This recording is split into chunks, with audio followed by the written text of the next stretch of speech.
Anthropocene has to do with the fact that what we do makes a difference. That's the basic component.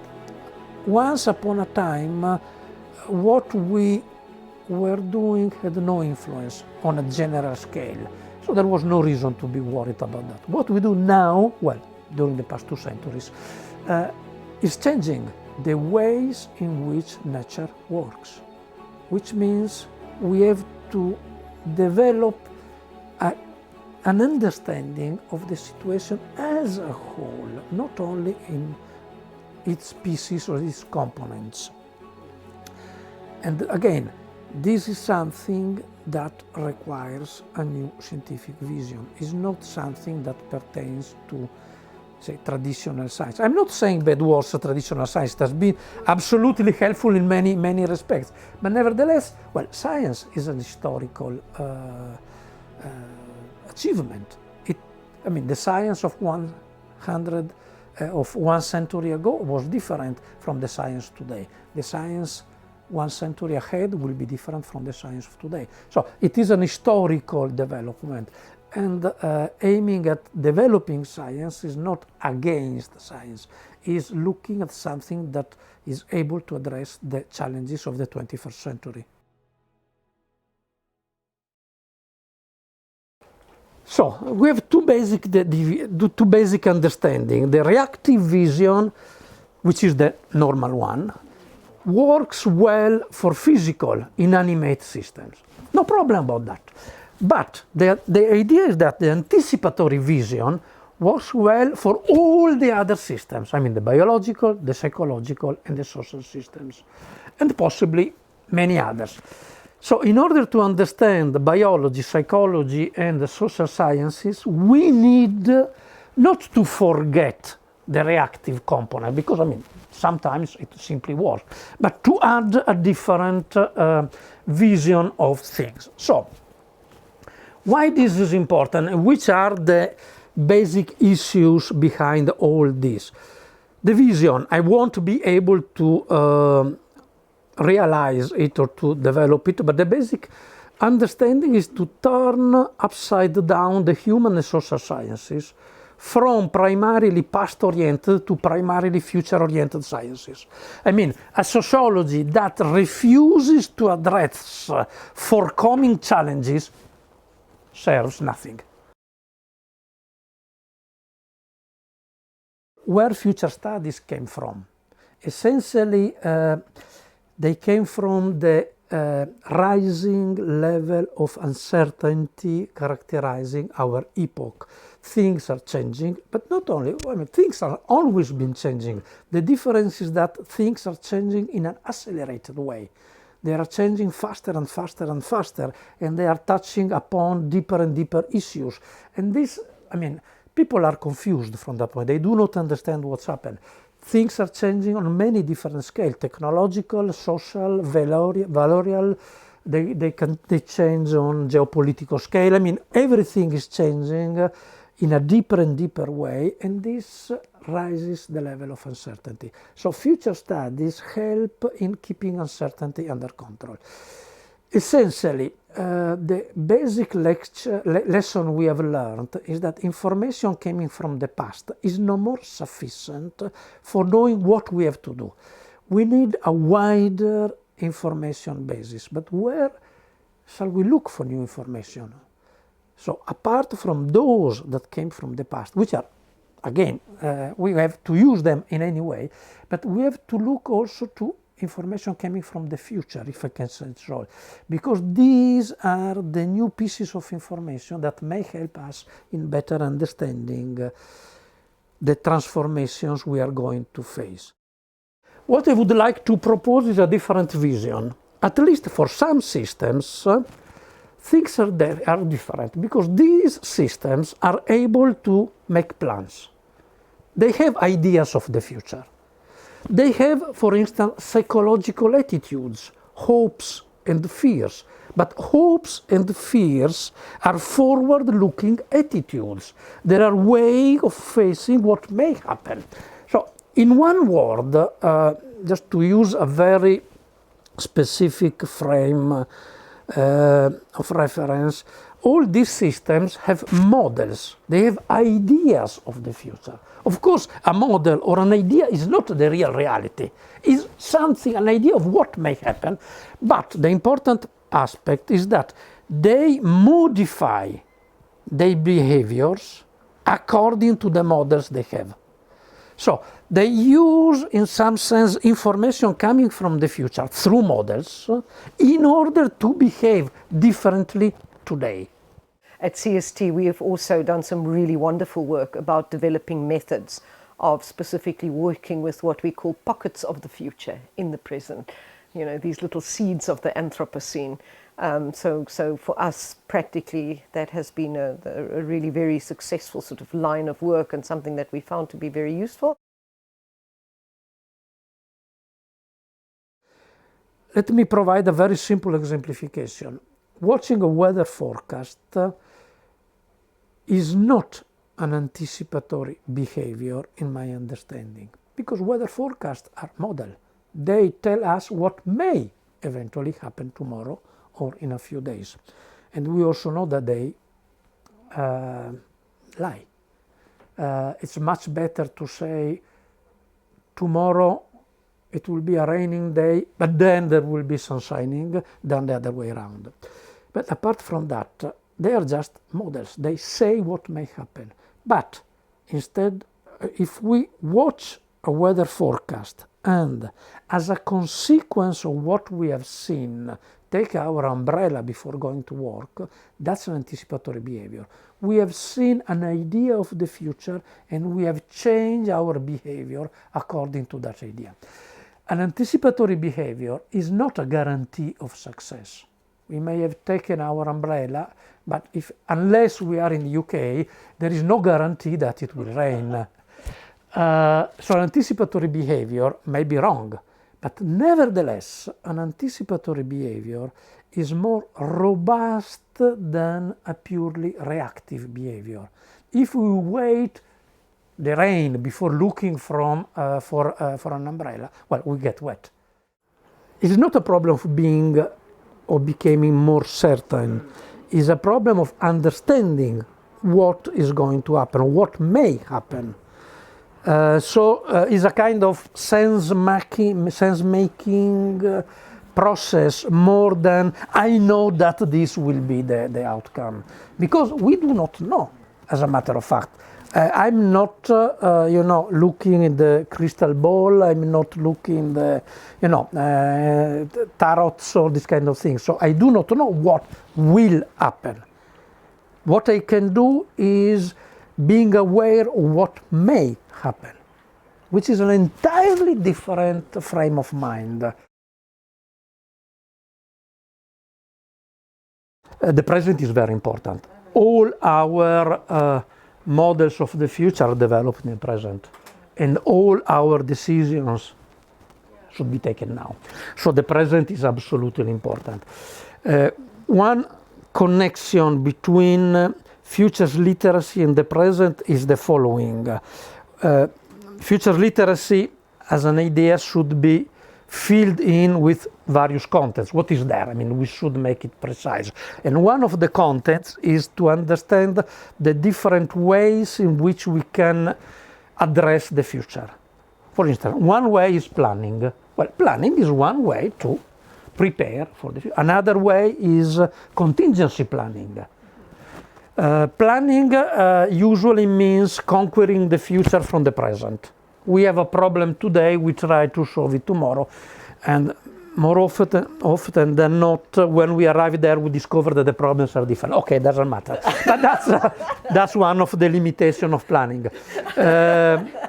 Contingency planning, okay, we know that there are issues there, we try to get ready for them. Okay, no problem. But there is a third possibility. Well, there are many more. Digging deeper into the present. Developing a better understanding of the present, because most futures are already there. I mean, they are just, boiling below the surface. They are beginning there. So if we dig deeper into the present, that's a way of understanding what may happen. So one of the tasks of futures literacy is to give people this kind of tools. You can plan, So you have to know when planning is appropriate. You can develop contingency planning frameworks when this is appropriate, but then you have to try to make sense what's happening around you, to better understand the present. That's another way of getting ready for the future.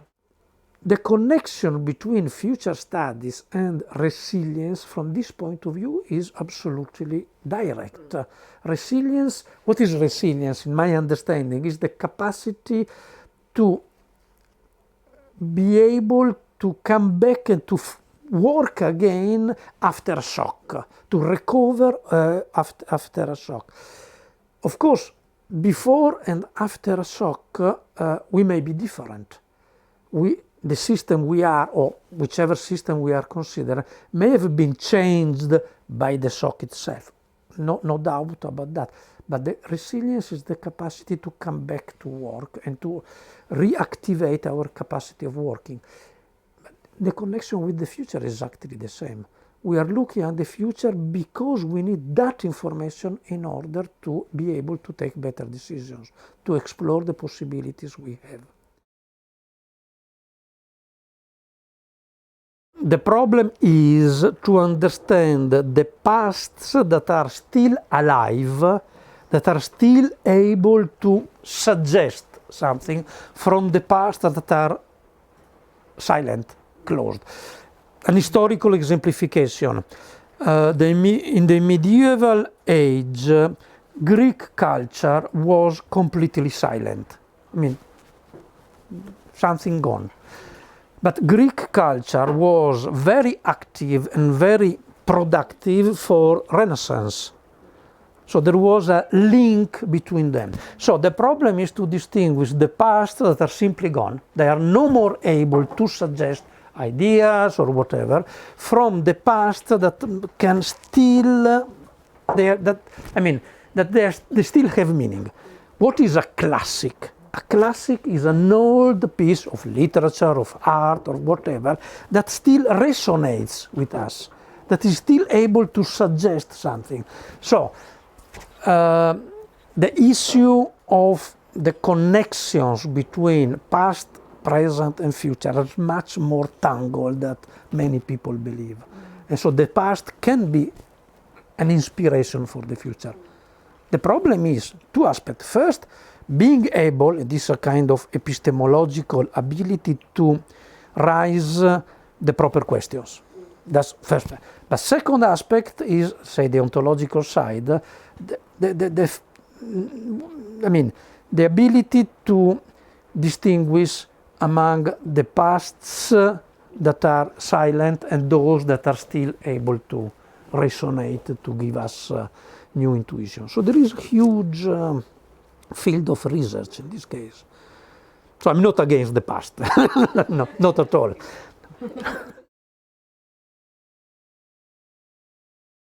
Well, I began working with the difference between complicated systems and complex systems, and then moved to future studies and the difference between forecast and the foresight. Let me explain briefly what it means. Forecasts are the usual activities that, for instance, governments do when they say next year GDP will be so and so. And there are some assumptions behind that activities that are important to understand. First, they work for very short time windows. For instance, 6 months, 1 year, 2 years, 3 years, no one believes them. Or for another exemplification, consider a climate change model. They work with very long time windows, 100 years or more, because that time window, that so long time window, is important for distinguishing real changes from apparent changes. But both of them have a needed assumption behind. Both of them work with or from the point of view of a principle of continuity. In the first case, the idea that the system we are talking about will continue to work as before. In the second case, the continuity is provided by the laws of physics. What is wrong with these models? Nothing.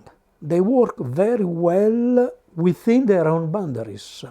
The problem is that we may be interested in asking different questions. For instance, we may be interested in understanding what may happen in 10, 20 or 30 years, or we may be interested in understanding not only continuities, but also changes, transformations, disruptions.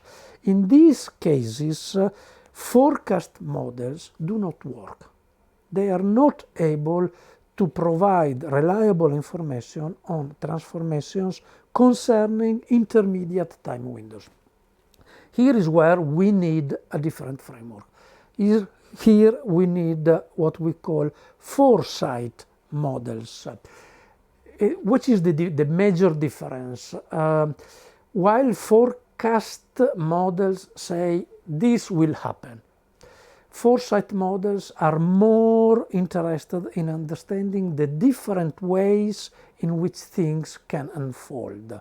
So one of the important differences is the passage from the idea of the future to the idea of futures in the plural, from one single vision to a variety of visions. But in both cases, both forecasts and foresights are ideas, they are models, they are representations. We need to transform them into action, into decisions, into strategies. Here is where anticipation comes in. The most obvious understanding of the present is the present as a boundary between the past and the future. This is very good and obvious from a mathematical point of view. It's a kind of unextended boundary. All what comes before is the past, all what comes after is the future. But it is absolutely useless as far as our job is concerned. Because, I mean, within an unextended boundary, well, nothing can be there. There is no activity, there is no decision, there is nothing. So we have to make the present larger, to say. This is what I call the thick present. What is the thick present? The thick present has to do with what, according to some criterion, we consider contemporaneous. Let me give 2 or 3 exemplifications. Think about, I don't know, fashion. Okay. There is the preferred color of this season. I don't know, yellow or whatever, doesn't matter. Skirts go up and down according to, and many other things. Well, that's a kind of present that lasts for a few months. And then the year after, there will be another color or another way of these kind of things. Or consider, from a political point of view, a presidency. It may last for a few years, 4 or 5 years, according to various situations. So we can take it as just that's a form of the present. Is the first Clinton presidency, the second Clinton presidency, but there is an important aspect here. This understanding of the present, so that they have different duration. So there may be a very short present, say fashion, a few months, or a much longer present like a presidency, and many more in between. And they interact one another, but we know very little about that. But depends on the criteria we use for, setting that span of time. And within those presents, again, there is another present, there are, say, proto-past and proto-futures, and so on and so forth. So this is part of the theory that must be developed, but means that in the present already includes both aspects of the past, say of the very recent past, and aspects of the future. Again, the connection between past, present, and future are much more tangled than many believe. So this is part of the theory that deserves to be developed. And I know she's not here with us now, but our colleague Rika Preiser would also add in something that what is changing is what it means to be human on our changing planet today. And I want to relate that to where we are contextually and where we're situated now, which is the southern tip of the African continent, and why it's so critically important to have these, in inverted commas, new ways of thinking and doing and working, of which using the futures and the concept futures, literacy being one of those. What is literacy, first of all? We know what it is, the capacity of learning, of writing and reading. But that's a very flat understanding of literacy. Literacy is much more than that. It is the capacity of developing our own ideas. It is having the tools for collecting information, for developing ideas we are interested into. I think literacy is, first of all, a tool of freedom. Think about a person that today is unable to write and read. He or she has no possibility. He's out of everything. So literacy is primarily a tool of freedom. But the traditional forms of literacy, as needed as they are, even today, obviously, they are ideas of 2 centuries ago, of 1 century ago. They are ideas pertaining to a previous era.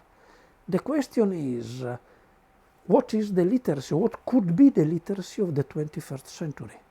Do we need something more? Well, coming back to our starting point, we need the capacity of people to better understand the futures, to have the tools, the frame of mind, the capacity to understand what may happen, because we are in a situation in which information from the past, which means our experience, is no more sufficient for telling us what we have to do. From that point of view, futures literacy implies giving to everybody, starting from schools and then on, basic tools for understanding the ways in which things are changing.